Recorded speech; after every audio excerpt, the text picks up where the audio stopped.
Captain Marcus Webb stood before the Galactic Council, his worn military uniform a stark contrast to the shimmering bioluminescent robes of the assembled alien dignitaries. 23 species had gathered in the crystalline chamber, floating above the neutron star of Kepler 442, and every single one of them looked at him with what he could only describe as pity. "You must understand, human," the Valerian ambassador said, its 3 eyes blinking in sequence. "Your species has only been spacefaring for 2 centuries. You are, children. Enthusiastic, yes, but woefully unprepared for the realities of deep space." Marcus felt his jaw tighten. The emergency beacon had brought them here, a distress call from the edge of known space where something ancient and terrible had awakened. The Devourer, they called it. A sentient void that consumed entire star systems, growing stronger with each meal. "With respect, Ambassador," Marcus replied, his voice steady, "humanity has survived worse." A rippling laugh echoed through the chamber from the Thex delegation, their gaseous forms pulsing with amusement. The Galactic Council had already decided. They would evacuate the threatened sectors, abandon 17 colonies, and retreat behind their defensive perimeter. It was the logical choice. The safe choice. But Dr. Jennifer Morrison wasn't interested in safe choices. In the research bay of the human vessel Defiance, she stared at the data streaming across her holographic displays. Her team had been studying the Devourer's energy signature for weeks, and what they'd found made her hands shake, not with fear, but with recognition. "Captain," she transmitted through the quantum link. "You need to see this." Within minutes, Marcus materialized in the lab via the ship's transport system, along with Commander Daniel Hayes, their chief military strategist.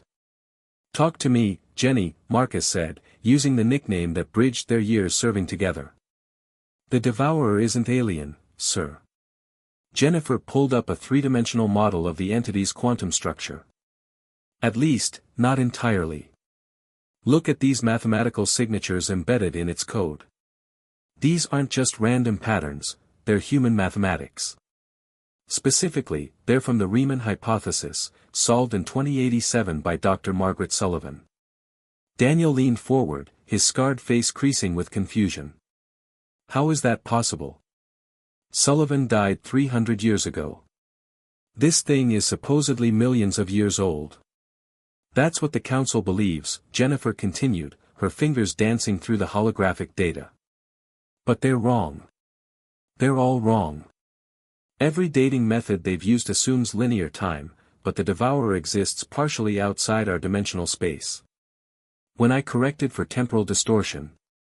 She paused, pulling up a new calculation that made the air seem to freeze. "It's not ancient. It's from our future. Approximately 800 years from now." The implications hit Marcus like a physical blow. The time loop paradox. We're not the young species. We're the elders, Jennifer finished. "Humanity isn't at the beginning of our story, Captain. We're in the middle. The Devourer is a failed human experiment in weaponized singularity technology. It escaped into the past, and every species in this galaxy has been dealing with our mistake, thinking it was some primordial horror." Commander Hayes pulled up tactical displays. "If that's true, then we're the only ones who can stop it. We created it, we can uncreate it." Marcus's mind raced through the possibilities. The Council had refused humanity's offer to help, dismissing them as too inexperienced. But if Jennifer was right, human ingenuity wasn't young at all. They'd been shaping galactic history for far longer than anyone realized, their fingerprints scattered across time itself. "Show me how to kill it," Marcus said. The next 72 hours were a blur of calculations, simulations, and desperate engineering. Jennifer's team discovered that the Devourer had a quantum kill switch, a failsafe built into its original programming by its creators. Future humans, realizing their mistake, had embedded the shutdown sequence deep within Earth's own history, hidden in plain sight. It was in human music. Specifically, in Beethoven's Ninth Symphony, performed at exactly 432 Hz, the frequency of the universe itself. The mathematical relationship between the notes, when translated into quantum commands, would force the Devourer to collapse its probability wave and cease existing across all timelines simultaneously. "They'll never believe us," Daniel said as they prepared the Defiance for its final approach. "They don't have to," Marcus replied. "We're not asking for permission anymore." The Defiance dropped out of hyperspace 3 million kilometers from the Devourer. Up close, it was terrifying, a swirling vortex of collapsed matter and broken physics, tentacles of anti-reality reaching across space to drain the life from nearby stars.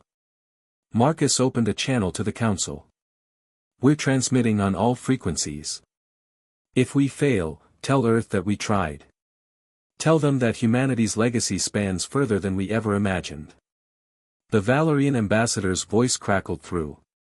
"Captain Webb, withdraw immediately. Your vessel cannot."